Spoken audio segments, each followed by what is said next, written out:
সোণাপুৰত পুনৰ খিলঞ্জীয়াৰ ৰণসংকাৰ শনিবাৰে তাল বৰঢোলৰ শব্দত সৰব হ'ল ডিগাৰুগীত সোণাপুৰৰ কচুতলিত জনজাতীয় বেষ্টনীৰ মাটিৰ পৰা অবৈধ দখলকাৰীসকলক উচ্ছেদ প্ৰক্ৰিয়াৰ সামৰণি পৰা নাই একাংশ অভিযুক্ত দখলকাৰী উচ্চ ন্যায়ালয়ৰো কাষ চাপিছে ইয়াৰ মাজতে শনিবাৰে পুনৰ অবৈধ দখল আৰু দখলকাৰীসকলৰ বিৰুদ্ধে সৰব হৈ উঠিল স্থানীয় খিলঞ্জীয়া থলুৱা ৰাইজ কেইবাটাও দল সংগঠনৰ উদ্যোগত ৰূপায়ণ কৰিলে খিলঞ্জীয়াৰ ৰণসংকাৰ কাৰ্যসূচী বৰতাল বৰঢোলৰ শব্দত সৰব হৈ উঠিল সোণাপুৰৰ ডিগাৰুগীত চৰকাৰে সোণাপুৰৰ জনজাতীয় বেষ্টনীত অবৈধ দখল উচ্ছেদৰ সময়ত দখলকাৰীসকলে আৰক্ষীক কৰা আক্ৰমণৰো প্ৰতিবাদ জনায় প্ৰতিবাদকাৰীসকলে প্ৰতিবাদকাৰীসকলে কয় শিলহাকুত চলোৱা উচ্ছেদৰ সময়ত খিলঞ্জীয়াসকলে আৰক্ষীক আক্ৰমণ কৰা নাছিল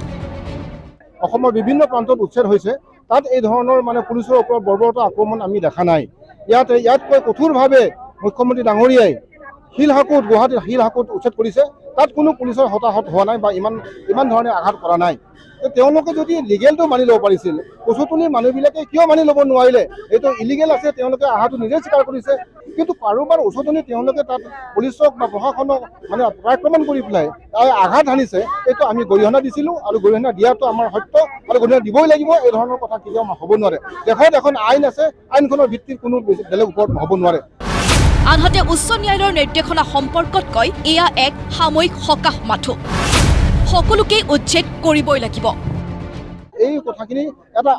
কোনো এইটো এটা অৰ্ডাৰ হোৱা নাই কেৱল এটা নিৰ্দেশনা যে তেওঁলোকৰ তথ্যখিনি ঠিকে আছে নে নাই চাবৰ কাৰণে পৰীক্ষা কৰিবৰ কাৰণে তেওঁলোকক এটা আপিল দিছে চ'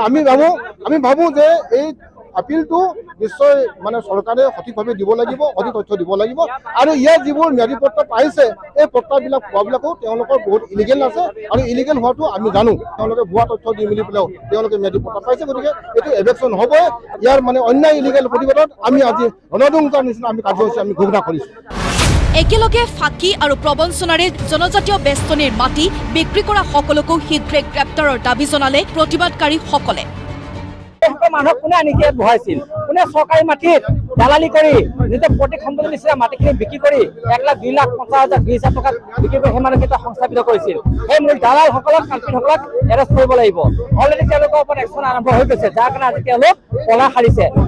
উল্লেখ্য যে ডিমৰীয়াৰ 6খন গাঁও পঞ্চায়ত এলেকাৰ জনজাতীয় বেষ্টনীৰ ভূমিত যোগ্যতা নথকা একাংশ লোকে বসবাস কৰা কাৰ্যৰো বিৰোধিতা কৰিছে দল সংগঠনবোৰে সোণাপুৰৰ পৰা কমল কৃষ্ণ ডেকাৰ ৰিপৰ্ট প্ৰতিদিন টাইম